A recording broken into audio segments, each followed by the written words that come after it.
श्री परमात्मने नमः। ओम वासुदेवाय नमः। ओम व्यासदेवाय नमः। ओम जगन्नाथदासाय नमः।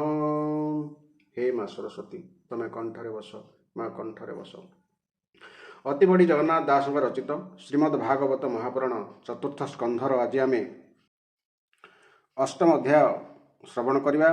यही अध्याय ध्रुवंक वनगमन कथा वर्णना कर पूर्व भगवान शिव एवं तांको पत्नी सती विषय आम श्रवण करथिले एवं से अध्याय गुड़िक शेष हो जाए। बर्तमान ध्रुव कथा आम आलोचना करवा। यार प्रथम भाग पद्यांतरी एवं द्वितीय भाग यार व्याख्या शुणा। तेणु आसतु आरंभ करवा। चतुर्थ स्कंध अष्टम अध्याय। विमाता कटु वाक्य ऋषि ध्रुव इला वनवासी तपेतो शिला भगवान अष्टम अध्याय कथन। मैत्रेय उवाच नारद ऋभूषणकादि अरुणी जति से हंसादि ब्रह्मा को मर एते जणे रहिले ऊर्ध्वरे तापणे तांकर गृह वंश नाही अधर्म वंश एबे कही धाता तो नय जे अधर्म मृषाता हार पत्नी नाम।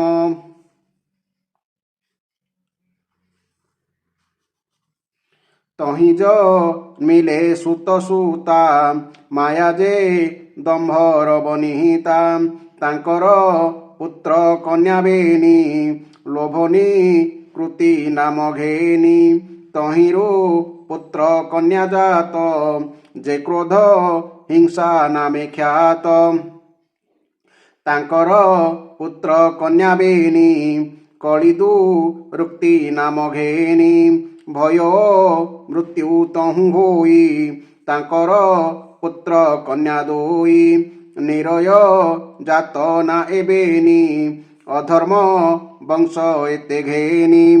निरय माने नरक।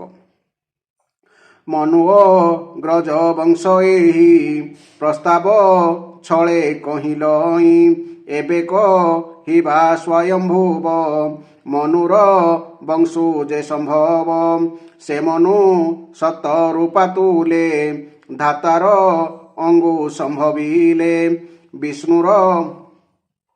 विष्णु को लारे जणे जणे पृथ्वी पालिले राजपणे। विष्णु कोलारे जणे जणे एठार उत्तान पाद और प्रियव्रत को सूचित करा जायछि। उत्तान पाद राजा सेही तांकर बेनी महादेई सुनीति सुरुचि ए दुई सुरुचि राजांकर स्नेही उत्तम सुरुचिर सुत सुनीति ठारु ध्रुव जात दिनेक सुरुचि कुमार कोलेब शांते नृपवर ध्रुव प्रवेश हेला जाई कोଳରେ बसिबा इच्छई राजा करन्ते अनादर सुरुचि भाषे कटुगीर हे ध्रुव राजपुत्र हेउ नृपास नकु योग्य नहु मोर गर्भरे जन्म नाई राजआसन इच्छु काहि अन्य नारीर गर्भे जात बालक न जानु वृत्तांत अज्ञानी पण पुत्र धरु दुर्लभ अर्थे बांछा करू उपरे तोषी भगवान मरऊ दरे हेबु जन्म तेबे छिबु नृपासन ए जन्मे नहु तु भाजन। मैत्रेय उवाच माता स पत्नी दुष्टवाणी प्रत्यक्षे ध्रुव कर्णे शुणी हृदय दिला किबा कांड कि सर्प अंगे बाजे दंड ए छल बाणी राजा शुणी किछि न बोली हेले तुनी तेणु ଢିଲା ଧ୍ରୁବ କୋପ ନିଶ୍ୱାସ ଛାଡ଼େ ଜହ୍ନେ ସର୍ପ ରାଜାନୀ କଟୁ ଧ୍ରୁବ ଗଲା ନିଜ ସଦନେ ସେ ମିଳିଲା ରୋଦନ କରି କ୍ରୋଧ ଭରେ ମିଳିଲା ମାତାର ଛାମରେ ମାତା ସ୍ୱପୁତ୍ର ମୁଖ ଚାହିଁ ସମ୍ଭ୍ରମେ କୋଳରେ ବସାଇ ସର୍ବଚରିତ ପଚାରିଲେ ଶୁଣି ସେ ବ୍ୟାକୁଳେ କାନ୍ଦିଲେ ପୁରଜନଙ୍କ ମୁଖ ଶୁଣି ସୁନୀତି ସପତ୍ନୀର ବାଣୀ ଅତ୍ୟନ୍ତ ବ୍ୟଥା ପାଇ ମନେ ପୁତ୍ରକୁ କହେ ସାବଧାନେ ହେ ପୁତ୍ର କର୍ମ ଆଦରିବା ଏ ଦୁଃଖ କା ଆଗେ କହିବା ପର କଥାକୁ ଅଭିମାନ ଘେନନ୍ତି ନାହିଁ ସାଧୁଜନ ହେ ପୁତ୍ର ସୁରୁଚି ବଚନ ତାହାକୁ ସତ୍ୟ କରି ଘେନ ଯାହା ସେ ମୋତେ ଦୁର୍ଭାଗିନୀ କହିଲା ହିଂସା ଭାବ ଘେନି ଏକଥା ସତ୍ୟ ଏଣୁ କଲି ରାଜା ନ ବୋଲେ ଭାର୍ଯ୍ୟା ବୋଲି ହେ ବାବୁ ହୃଦୟ ତୋହର ନିର୍ମଳ କରି ବିମଛର ଛଳ ବଚନ ମୂଳ କରି ଶ୍ରୀହରି ଚରଣେ ସୁମରି ହୃଦये କର ଆରାଧନ ଯେବେ ତୁ ଇଚ୍ଛୁ ନୃପାସନ ଯେ ବିଶ୍ୱ ରକ୍ଷା ଇଚ୍ଛା କରେ ସଗୁଣେ ସତ୍ୱ ମୂର୍ତ୍ତି ଧରେ ପୂଜିତାଙ୍କର ପଦ୍ମପାଦ ଧାତାଲ ଭିଲା ବ୍ରହ୍ମାପଦ ସେ ଭୃତ୍ୟ ବଛଳ ପୟର ହେ ପୁତ୍ର ବେଗେ ଆଶ୍ରେ କର ଯେଣୁ ସେ ଅଭୟ ଚରଣ ଆଶ୍ରେ କରନ୍ତି ମୁନିଗଣ ତୁ ଏବେ ସର୍ବଧର୍ମ ତେଜ ପରମ ପୁରୁଷଙ୍କୁ ଭଜ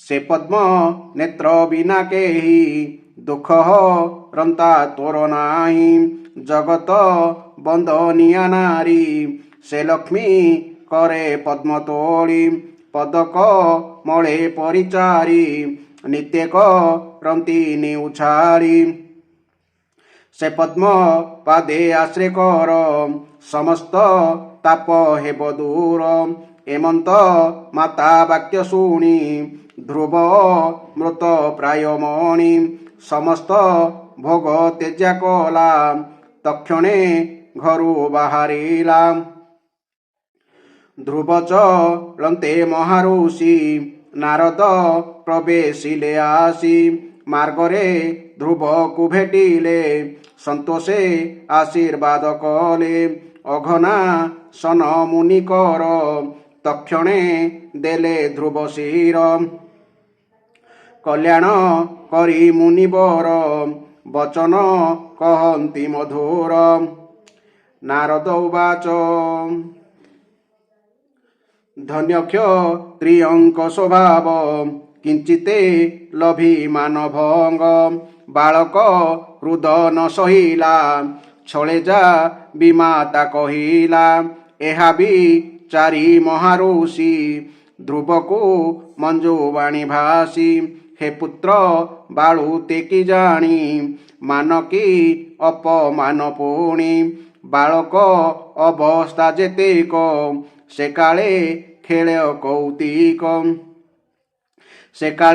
ଖେଳ କୌତୁକ ବାଳକଙ୍କର ଏହି ଭାବ ନଘେନି ମାନ ପରାଭବ ଈଶ୍ୱର ଲୀଳା ଏ ସଂସାର କର୍ମ ଅଟଇ ମୂଳ ତାର ଅଦୃଷ୍ଟ ଦୁଃଖ ସୁଖ ଦିଏ ଆନେ ଦୂଷିବା ଯୋଗ୍ୟ ନୁହେଁ କର୍ମ ଆଦରି ସହି ଦୁଃଖ କେବେ ହେଁ ନହିବ ବିମୁଖ ଦୂଷିବା ଅର୍ଥାତ୍ ଦୋଷାରୋପ କରିବା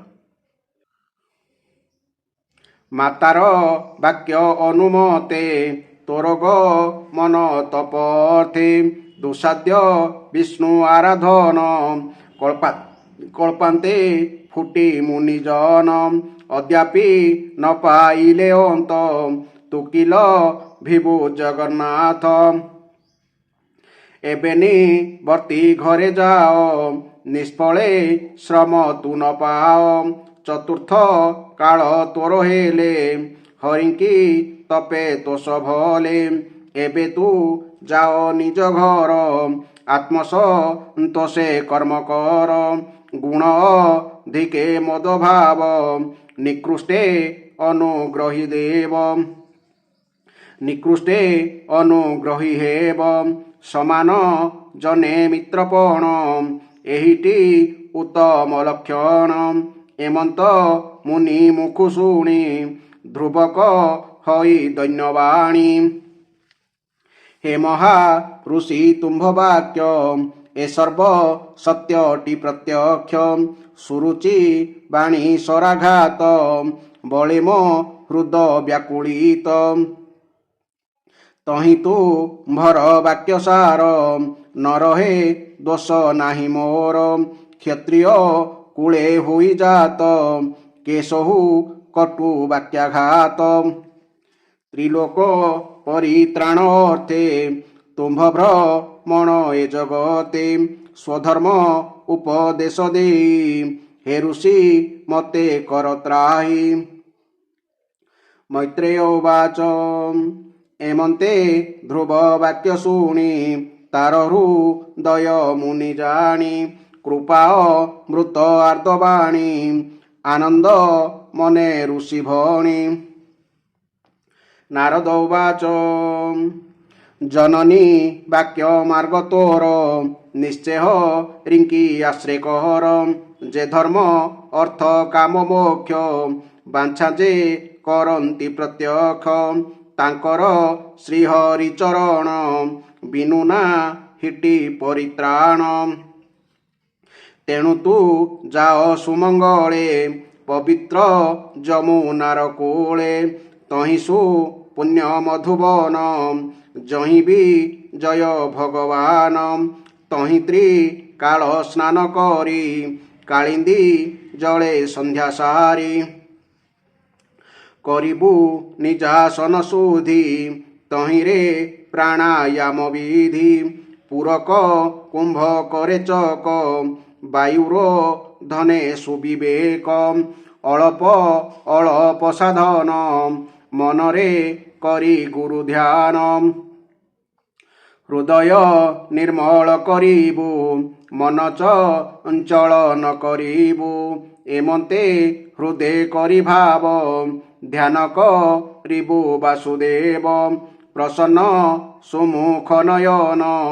ସୁନ୍ଦର ଭୁରୁ ଚାରୁ କର୍ଣ୍ଣ ସୁନାସା କପଳ ସୁନ୍ଦର ତରୁଣ ଅପାଙ୍ଗ ମଧୁର ଅରୁଣ ଓଷ୍ଠ ନେତ୍ରବେଣୀ ଶରଣା ଗତେ କୃପାଦାନୀ ନବୀନ ମେଘ ପ୍ରାୟ ଆଭା ଶ୍ରୀବତ୍ସ ଚିହ୍ନ ହୃଦେ ଶୋଭା ବନମାଳାଏ ହୃଦେ ଶୋଏ ପୁରୁଷ ରୂପେ ମନ ମୋହେ କିରୀଟ କୁଣ୍ଡଳ କେଉର ବଳୟ କୌସ୍ତୁଭ ସୁନ୍ଦର ବିତବ ସନ ପରିଧାନ କଟିମେ ଖଳା ଶୋଭମାନ ନୂପୁର ରଙ୍ଗ ପଦେ ଶୋହେ ଜନନ ୟନ ମନ ମୋହେ ବେନିପା ଦରେ ନଖ ଶ୍ରେଣୀ ଭକ୍ତ ହୃଦୟ ଚିନ୍ତାମଣି କରୁଣା ମିଶା ଅନୁରାଗ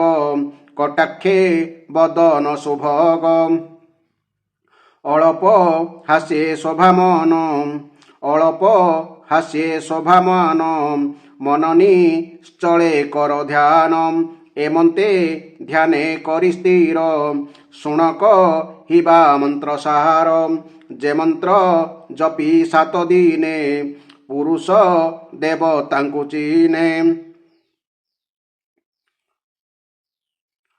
ଓಂ ଭଗବତେ ବାସୁଦେବାୟ ଏ ମନ୍ତ୍ରେ ଉପଚାର ଦେବ ହୃଦୟରେ ବିଷ୍ଣୁଙ୍କୁ ପୂଜିବ ପବିତ୍ର ଜଳ ବନ୍ୟ ଫଳ ଦୁର୍ବା ତୁଳସୀ ବସ୍ତ୍ରମାଳ ଯେବେ ଇଚ୍ଛିବ ଆତ୍ମଭାବ ଶିଳାଦି ପ୍ରତିମା କରିବ ସମସ୍ତ କରି ନିବେଦନ କିଞ୍ଚିତ ଶେଷେ ଆସ୍ୱାଦନ ଯେ ମନ୍ତ୍ର ମୂର୍ତ୍ତି ଭଗବାନ ନିତ୍ୟ କରିବ ହୃଦେ ଧ୍ୟାନ ଏମନ୍ତ କାୟ ବାକ୍ୟ ମନେ ହରି ପୂଜନ୍ତେ ସମାଧାନେ ସେ ଭକ୍ତ ବଛଳ ମୁରାରି ପ୍ରସନ୍ନ ହେବେ ଦଇତ୍ୟାରି ଯେବେ ଇନ୍ଦ୍ରିୟ ନିବାରିବ ନିରତେ ହରି ଭାବେ ଥିବ ବିଶୁଦ୍ଧ ଭାବ ଦେଖି ତାର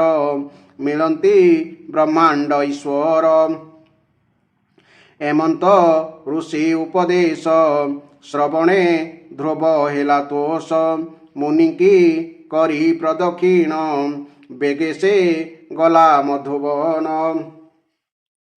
ନାରଦ ତକ୍ଷଣେ ଚଳିଲେ ରାଜାର ପୁରେ ପ୍ରବେଶିଲେ ନୃପତି ଦେଖିଲେ ନାରଦ ବେଗେ ପୂଜିଲେ ଋଷି ପାଦ ନାରଦ ଆସନେ ବସିଲେ ରାଜାଙ୍କୁ ଚାହିଁ ପଚାରିଲେ ରାଜନ କିସ କର ଧ୍ୟାନ ସୁଖିଛି ତୁମ୍ଭର ବଦନ କିବାସ ଫଳ ନୁହେଁ ଧର୍ମ କିୟ ବା ପୁଣି ଅର୍ଥ କାମ ରାଜା ଉବାଚ ରାଜା ବୋଲନ୍ତି ମୁନି ଶ୍ରେଷ୍ଠ ମୋର ହୋଇଛି ପୁତ୍ର କଷ୍ଟ ବିମାତା ବାକ୍ୟ ନ ସହିଲା ମୋ ପୁତ୍ର ଘରୁ କେଣେ ଗଲା ମାତା ସହିତେ ନାହିଁ ଘରେ ତେଣୁ ମୁଁ ବ୍ୟାକୁଳ ମନରେ 5 ବରଷ ବୟ ତାର ଦେଖି ଡରିବ ବନ ଘୋର ପଥ ଶ୍ରମରେ ବନେ ଯିବ କ୍ଷୁଧା କୂଳେ ଶୋଇଥିବ ତାହାକୁ ଦେଖି ବନ ଯିବ ବ୍ୟାଘ୍ର ଯେ ନିଶ୍ଚୟ ଭକ୍ଷିବ ମୁଁ ବଡ଼ ଦୁଷ୍ଟପଣ କଲି ପୁତ୍ରକୁ କୋଳେ ନ ଧଇଲି ସ୍ତ୍ରୀ ବଶରେ ଅଜ୍ଞ ଭାବ ତେଣୁ ଲଭିଲି ପରାଭବ ବିଦୁର ଉବାଚ ଧ୍ରୁବଙ୍କୁ ନାରଦ ଭେଟିଲେ ମାର୍ଗରେ ଉପଦେଶ ଦେଲେ ମାତା କେ ମନ୍ତେ ସଙ୍ଗେ ଗଲା ମତେ ତ ସନ୍ଦେହ ଲାଗିଲା ମୈତ୍ରେୟ ଉବାଚ ଚିନ୍ତାରେ କୁମର ବିଚ୍ଛେଦ ସୁନୀତି ପାଇ ମନେ ଖେଦ ଆକୁଳେ ନିଜ ଘରେ ଥାଇ ରାଜା ତାହାକୁ ନ ଗଣଇ ତେଣୁ ବୋଇଲା ଘରେ ନାହିଁ ଏବେ ରାଜାକୁ ଋଷି କହି ନାରଦ ଉବାଚ ହେ ନୃପ ପୁତ୍ର ଗୁଣ ଶୁଣ ତାକୁ ରଖିବେ ନାରାୟଣ ତା ଯଶ ସଂସାରେ ପୁରିବ ତୁହି ନ ଜାଣୁ ତା ପ୍ରଭାବ ଅସାଧ୍ୟ ତପ ସେ କରିବ ଲୋକପାଳଙ୍କୁ ସେ ଦୁର୍ଲଭ କରିବ ତା ଯଶ ବିସ୍ତାର ନିକଟେ ଆସିବ କୁମର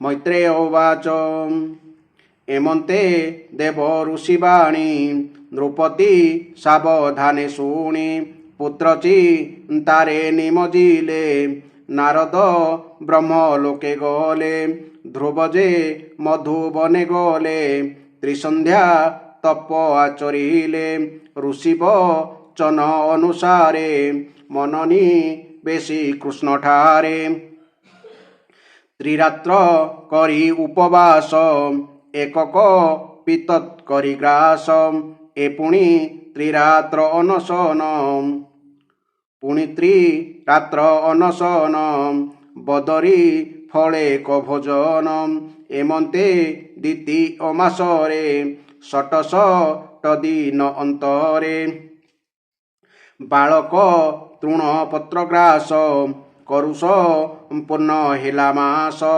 ତୃତୀୟ ମାସେ 9 ଦିନ ଅନ୍ତେକ ରହି ଜଳପାନ ଚତୁର୍ଥ मासे 12 दिने वायुभ खई कृष्ण ध्याने पंचम मास प्रवेशिला निश्वास निरोधी रहिला एक पादरे उभा हुई अंगुष्ठ अग्रे भूमि छुई मन पवन एक करी इंद्रिय चेष्टा परिहरी महोदादिंकर आधार जे प्रभु परम ईश्वर ब्रह्मधारणा आचरिला एतिनी भुवन कंपिला ध्रुव गोष्ठग्र लागी महिहु इला दुख भागी हस्तिर भारे ना बजेने निमग्न हुई अर्धमाने अत्यंत दृढ़े करी ध्यान विश्वस्वरूपी भगवान त्रिलोक निश्वास रोधने स्वर्गे कंपिले देवगणे विष्णुरे पशिले शरण आरते डाकी नारायण देवाउचुहु हे प्रभु न जाणु कारण किंपानी श्वास निरोधन एथुसु रक्षा तुम्भे कर शरण गलु तपयर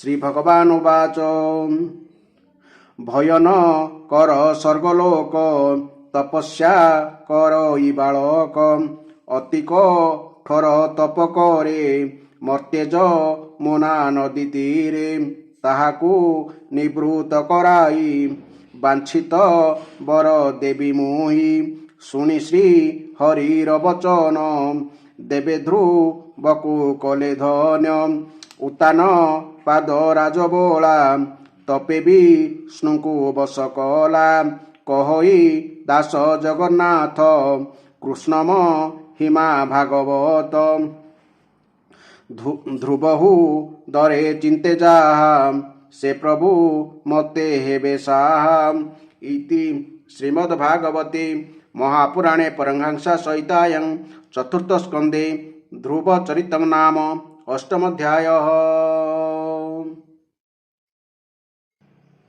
बर्तमान यह अध्याय आम व्याख्या श्रवण करवा।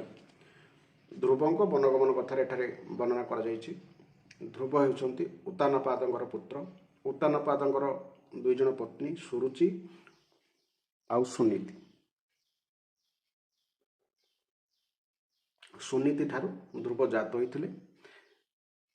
ध्रुव थरे राजा कूल बसिया गला बेले राजा मना करदेले कूल बसिया फल से अभिमान करके ध्रुव से तप करने को चलीगला। तो से विषय कथा वर्णना कर आसतु शुणा।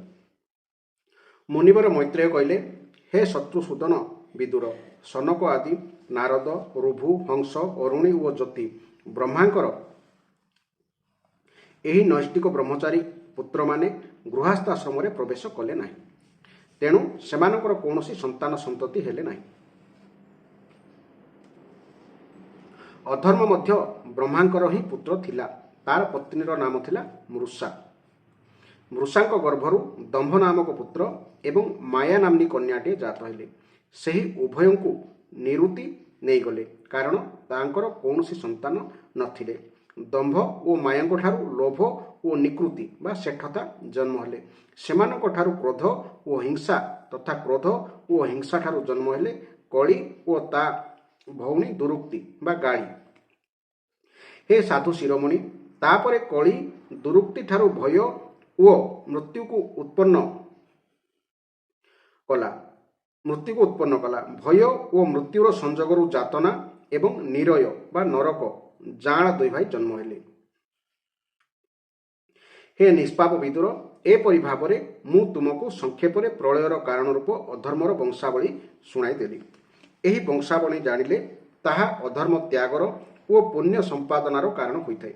एही वंश वृक्षर वर्णना 3 थर शुणिले बा तात्पर्य अनुभव कले मनुष्य मनरे मलिनता दूर हो जाए। हे कुरुनंदन एथर मु तुमको श्रीहरिंक अंश बा ब्रह्मांगर अंशर उत्पन्न होइथवा पवित्र कीर्ति महाराज स्वयंभुव मनुंक पुत्र मानकर वंश वर्णना करी शुणाउछि। ମହାରାଣୀ ଶତରୂପା ଓ ତାଙ୍କ ପତି ସ୍ୱୟଂଭୁବ ମନୁଙ୍କର ପ୍ରିୟବତ ଓ ଉତ୍ତନପାଦ ନାମରେ ଦୁଇ ପୁତ୍ର ଜନ୍ମ ହୋଇଥିଲେ। ଭଗବାନ ବାସୁଦେବଙ୍କ କଳାରେ ଜନ୍ମ ହୋଇଥିବାରୁ ସେ ଦୁହେଁ ସଂସାର ରକ୍ଷା କାର୍ଯ୍ୟରେ ତତ୍ପର ଥିଲେ। ଉତ୍ତାନପାଦଙ୍କର ସୁନୀତି ଓ ସୁରୁଚି ନାମରେ ଦୁଇଜଣ ପତ୍ନୀ ଥିଲେ। ସେହି ଦୁଇ ଜଣଙ୍କ ମଧ୍ୟରୁ ସୁରୁଚି ଥିଲେ ରାଜାଙ୍କର ଅଧିକ ପ୍ରିୟ। ସୁନୀତି ରାଜାଙ୍କର ସେତେ ପ୍ରିୟ ନଥିଲେ। ସୁନୀତିଙ୍କ ପୁଅ ଥିଲେ ଧ୍ରୁବ। ଦିନେ ରାଜା ଉତ୍ତାନପାଦ ସୁରୁଚିଙ୍କର ପୁଅ ଉତ୍ତମକୁ କୋଳରେ ବସାଇ ଗେଲ କରୁଥିଲେ। ଏତିକି ବେଳେ ଧ୍ରୁବ ମଧ୍ୟ ସେଠାକୁ ଆସି ପିତାଙ୍କ କୋଳରେ ବସିବାକୁ ଚାହିଁଲେ, କିନ୍ତୁ ରାଜା ତାଙ୍କୁ ଆଦର କରି ଡାକିଲେ ନାହିଁ। ଏହି ସମୟରେ ଅତିଶୟ ଗର୍ବୀ ସୁରୁଚି ଆସି ଦେଖିଲେ ଯେ ତାଙ୍କ ସଉତୁଣୀର ପୁଅ ଧ୍ରୁବ ମହାରାଜାଙ୍କ କୋଳରେ ବସିବାକୁ ଚେଷ୍ଟା କରୁଛି। ତାହା ଦେଖି ସେ ତାକୁ ଈର୍ଷାଭରା ବାଣୀରେ କହିଲେ, ଆରେ ଟୋକା, ତୁ ରାଜସିଂହାସନରେ ବସିବାକୁ ଯୋଗ୍ୟ ନୁହଁ। ତୁ ରାଜାଙ୍କ ପୁତ୍ର ହେଲେ କ'ଣ ହେଲା? ତତେ ମୁଁ ତ ଗର୍ଭରେ ଧରିନି। ତୁ ଏବେ ଅବୋଧ ବାଳକ। ତୁ ଜାଣିନୁ ଯେ ତୁ ଅନ୍ୟ ଜଣେ ସ୍ତ୍ରୀ ଗର୍ଭରୁ ଜନ୍ମ ହୋଇଛୁ। ସେଇଥିପାଇଁ ଏପରି ଦୁର୍ଲଭ ବିଷୟ ପାଇବାକୁ ଇଚ୍ଛା କରୁଛୁ। ତୋର ଯଦି ରାଜସିଂହାସନରେ ବସିବାର ଇଚ୍ଛା ଅଛି, ତେବେ ତପସ୍ୟା କରି ପରମ ପୁରୁଷ ଶ୍ରୀ ନାରାୟଣଙ୍କୁ ଆରାଧନା କର ଏବଂ ତାଙ୍କ ଅନୁଗ୍ରହରୁ ଆର ଜନ୍ମରେ ମୋ ଗର୍ଭରୁ ଜନ୍ମ ହୁଏ। ମୁନିବର ମୈତ୍ରେୟ କହିଲେ, ହେ ବିଦୁର, ବାଡ଼ି ବାଜିଗଲେ ସାପ ଯେପରି ଫଁ ଫଁ ହୁଏ, ସାବତ ମାଙ୍କର କଠୋର ବଚନରେ ଆହତ ହୋଇ ଧ୍ରୁବ ସେହିପରି କ୍ରୋଧରେ ଦୀର୍ଘଶ୍ୱାସ ମାରିବାକୁ ଲାଗିଲେ। ତାଙ୍କ ପିତା ଚୁପଚାପ ବସି ଏସବୁ ଦେଖିଲେ ସିନା କିଛି କହିଲେ ନାହିଁ। ତେଣୁ ପିତାଙ୍କୁ ଛାଡ଼ିଦେଇ ଧ୍ରୁବ କାନ୍ଦି କାନ୍ଦି ନିଜ ମାଆଙ୍କ ପାଖକୁ ପଳାଇ ଆସିଲେ। ତାଙ୍କର ଦୁଇ ଓଠ ଥରୁଥାଏ। ସେ କଇଁ କଇଁ ହୋଇ କାନ୍ଦୁଥାନ୍ତି। ସୁନୀତି ପୁଅକୁ ଟାଣି ଆଣି କୋଳରେ ବସାଇଲେ। ଏ ଭିତରେ ନଅରର ଅନ୍ୟମାନେ ଆସି ତାଙ୍କ ସଉତୁଣୀ ସୁରୁଚି କହିଥିବା କଥାଗୁଡ଼ାକୁ ତାଙ୍କୁ ଶୁଣାଇଦେଲେ। ତାହା ଶୁଣି ତାଙ୍କୁ ବହୁତ ଦୁଃଖ ଲାଗିଲା। ତାଙ୍କ ଧୈର୍ଯ୍ୟ ବନ୍ଧ ଭାଙ୍ଗିଗଲା। ଦାବାନଳରେ ଜଳିଯାଇଥିବା କୋମଳ ବନଲତା ପରି ଶୋକ ସନ୍ତପ୍ତ ହୋଇ ତାଙ୍କ ହୃଦୟ ବିଦୀର୍ଣ୍ଣ ହୋଇଗଲା। ସେ ବିଳାପ କରିବାକୁ ଲାଗିଲେ। ସଉତୁଣୀର କଥା ମନେ ପଡ଼ି ତାହାଙ୍କ ନୟନ କମଳର ଅଶ୍ରୁ ଭରିଗଲା। ବିଚାରୀକୁ ତାଙ୍କ ଦୁଃଖ ପାରାବାରର ଅନ୍ତ ଦେଖାଗଲା ନାହିଁ। ସେ ଦୀର୍ଘଶ୍ୱାସ ପକାଇ ଧ୍ରୁବଙ୍କୁ କହିଲେ, ବାପା, ତୁ ଅନ୍ୟମାନଙ୍କର କୌଣସି ପ୍ରକାର ଅମଙ୍ଗଳ କାମନା କରନା। ଯେ ଅନ୍ୟମାନଙ୍କୁ ଦୁଃଖ ଦିଏ ତାକୁ ଆପେ ଆପେ ତାର ଫଳ ମିଳିଯାଏ। ସୁରୁଚି ଯାହା କିଛି କହିଲେ ତାହା ଠିକ୍, କାରଣ ମହାରାଜ ମୋତେ ସ୍ତ୍ରୀ ବୋଲି ସ୍ୱୀକାର କରିବାକୁ ଲଜ୍ଜାବୋଧ କରନ୍ତି। ତୁ ତ ମୋ ପରି ହତବାଗିନୀର ଗର୍ଭରୁ ଜନ୍ମ ହୋଇଛୁ, ପୁଣି ମୋରି ଦୁଧ ଖାଇ ବଢ଼ିଛୁ। ଧନ, ସୁରୁଚି ତୋର ସାବତ ମା ହୋଇବି ଠିକ୍ କଥା ହିଁ କହିଛନ୍ତି। ତେଣୁ ତୁ ଯଦି ରାଜକୁମାର ଉତ୍ତମ ପରି ରାଜସିଂହାସନରେ ବସିବାକୁ ଚାହୁଁଛୁ, ତେବେ ବେଶ ଭାବ ଛାଡ଼ିଦେଇ ସାବତ ମାଙ୍କ କଥା ପାଳନ କରି ଭଗବାନଙ୍କ ଚରଣ କମଳରେ ଆରାଧନାରେ ଲାଗିଯା। ସଂସାର ପାଳନ କରିବା ନିମନ୍ତେ ସତ୍ୱଗୁଣ ଧରିଥିବା ସେହି ଶ୍ରୀହରିଙ୍କ ଚରଣ ଆରାଧନା କରିବାରୁ ହିଁ ତୋର ଅଣଜେଜେବାପା ବ୍ରହ୍ମାଙ୍କୁ ଏଭଳି ସର୍ବଶ୍ରେଷ୍ଠ ପଦ ମିଳିଛି, ଯାହାଫଳରେ ସେ ମନ ଓ ପ୍ରାଣକୁ ଜୟ କରିଥିବା ମୁନିମାନଙ୍କ ଦ୍ୱାରା ମଧ୍ୟ ବନ୍ଦନୀୟ ହୋଇଛନ୍ତି।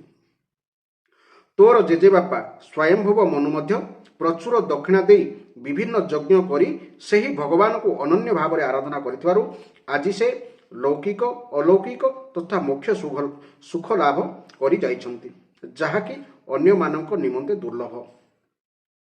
ବାପା, ତୁ ମଧ୍ୟ ସେହି ଭକ୍ତବତ୍ସଳ ଭଗବାନଙ୍କର ଆଶ୍ରୟ ନେ।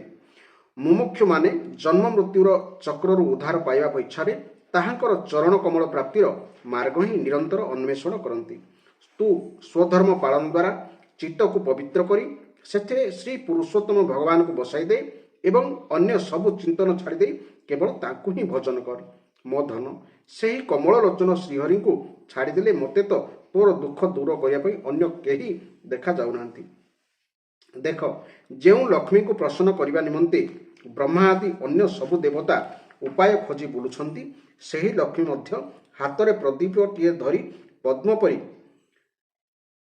ପ୍ରଦୀପ ପରି ପଦ୍ମଟିଏ ଧରି ସେହି ଶ୍ରୀହରିଙ୍କୁ ନିରନ୍ତର ଖୋଜି ଚାଲିଛନ୍ତି। ମୁନିବର ମୈତ୍ରେୟ କହିଲେ, ମାତା ସୁନୀତି ଯେଉଁ କଥା କହିଲେ ତାହା ଥିଲା ଅଭୀଷ୍ଟ ବସ୍ତୁ ପ୍ରାପ୍ତିର ମାର୍ଗଦର୍ଶକ। ତେଣୁ ତାହା ଶୁଣି ଧ୍ରୁବ ନିଜ ବୁଦ୍ଧି ଦ୍ୱାରା ଚିତ୍ତକୁ ସୁନିୟନ୍ତ୍ରିତ କରି ପିତାଙ୍କ ନଗରରୁ ବାହାରି ଆସିଲେ।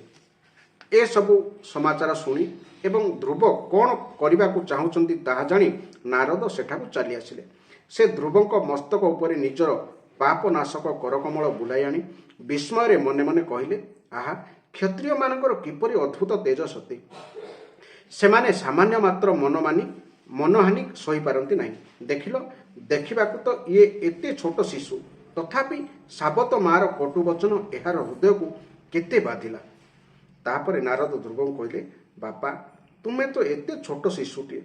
ଏହା ଖେଳକୁଦରେ ମାତିବା ବୟସ।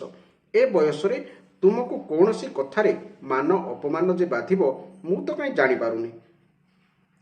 ଯଦି ତୁମ ଭିତରେ ମାନ ଅପମାନର ବିଚାର ରହିଛି, ତେବେ ଶୁଣ, ଏକମାତ୍ର ମୋହ ହିଁ ହେଉଛି ମନୁଷ୍ୟର ଅସନ୍ତୋଷର ପ୍ରକୃତ କାରଣ।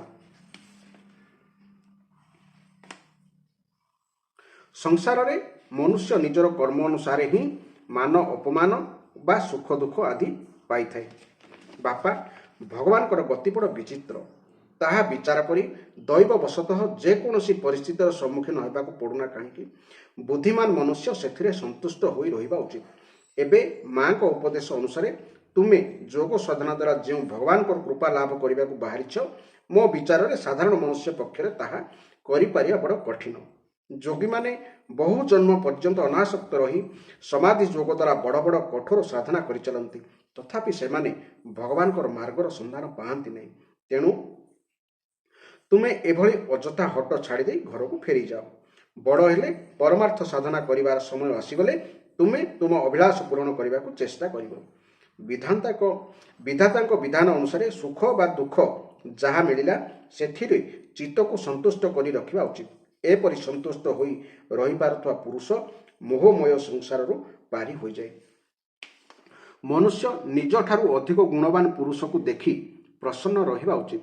ନିଜଠାରୁ କମ୍ ଗୁଣବାନ ପ୍ରାଣୀ ପ୍ରତି ଦୟାଶୀଳ ହେବା ଉଚିତ ଏବଂ ନିଜର ସମାନ ଗୁଣବାନଙ୍କ ସଙ୍ଗେ ମିତ୍ର ପରି ବ୍ୟବହାର କରିବା ଉଚିତ। ଏପରି କଲେ ମନୁଷ୍ୟ କଦାପି ଦୁଃଖରେ ଭାଙ୍ଗି ପଡ଼ିବ ନାହିଁ। ହେ ଦେବର୍ଷି, ଧ୍ରୁବ କହିଲେ, ହେ ଦେବର୍ଷି, ଯେଉଁମାନଙ୍କର ଚିତ୍ତ ସୁଖ ଦୁଃଖରେ ଅସ୍ଥିର ହୋଇଉଠେ, ସେମାନଙ୍କର ଚିତ୍ତ ଶାନ୍ତି ନିମନ୍ତେ ଆପଣ କୃପା କରି ବଡ଼ ସୁନ୍ଦର ଉପାୟଟିଏ କହିଦେଲେ। କିନ୍ତୁ ମୋ ପରି ଅଜ୍ଞାନୀମାନଙ୍କର ଦୃଷ୍ଟି ଏବେ ସେତେ ଦୂର ଯାଇନାହିଁ। ତା ଛଡ଼ା ମୋତେ ତ ମିଳିଛି ଘୋର କ୍ଷତ୍ରିୟ ସ୍ୱଭାବ। ତେଣୁ ମୋଠାରେ ବିନୟ ଭାବ ପ୍ରାୟ ନାହିଁ। ସାବତ ମା ସୁରୁଚିଙ୍କ କଟୁବଚନ ମୋର ହୃଦୟକୁ ବିଦୀର୍ଣ୍ଣ କରିଦେଇଛି। ତେଣୁ ମୋ ହୃଦୟରେ ଆପଣଙ୍କର ଏହି ଉପଦେଶ ତିଷ୍ଠି ପାରୁନାହିଁ। ବ୍ରହ୍ମନ୍, ମୁଁ ଏଭଳି ଗୋଟିଏ ପଦ ଅଧିକାର କରିବାକୁ ଚାହୁଁଛି ଯାହାକି ତ୍ରିଲୋକରେ ସର୍ବଶ୍ରେଷ୍ଠ ହୋଇଥିବ ଏବଂ ଯାହା ଉପରେ କି ମୋର ପିତା ପିତାମହ କିମ୍ବା ଅନ୍ୟ କେହି ବି ବସିପାରି ନଥିବେ। ଆପଣ ମୋତେ ସେହି ପଦ ପ୍ରାପ୍ତିର କିଛି ଉତ୍ତମ ମାର୍ଗ କହିଦିଅନ୍ତୁ। ଆପଣ ହେଉଛନ୍ତି ବ୍ରହ୍ମାଙ୍କ ପୁତ୍ର। ସଂସାରର କଲ୍ୟାଣ ନିମନ୍ତେ ହିଁ ବୀଣା ବଜାଇ ବଜାଇ ଆପଣ ସୂର୍ଯ୍ୟଙ୍କ ପରି ତ୍ରିଲୋକରେ ଭ୍ରମଣ କରିଥାନ୍ତି।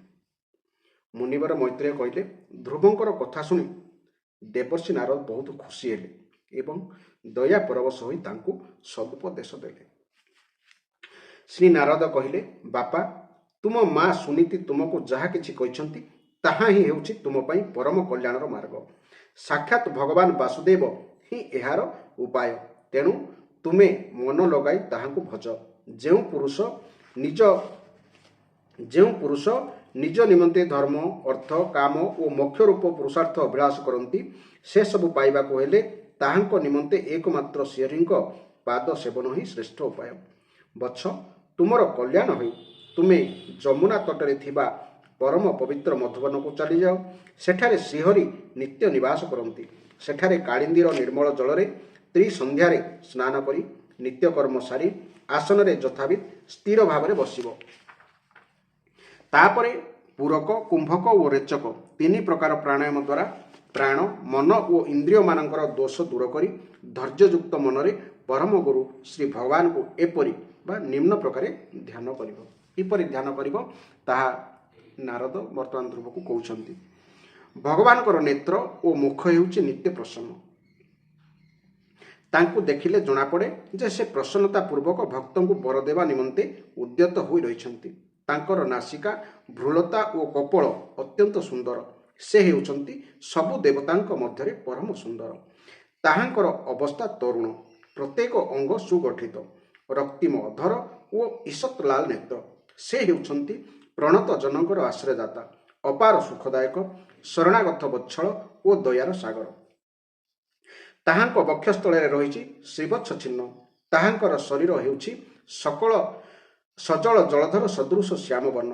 ସେହି ପରମ ପୁରୁଷ ଶ୍ୟାମ ସୁନ୍ଦରଙ୍କ ଗଳାରେ ବର୍ଣ୍ଣମାଳା ଧାରଣ କରିଛନ୍ତି ଏବଂ ତାଙ୍କର ଚତୁର୍ଭୁଜରେ ଶଙ୍ଖ, ଚକ୍ର, ଗଦା ଓ ପଦ୍ମ ସୁଶୋଭିତ।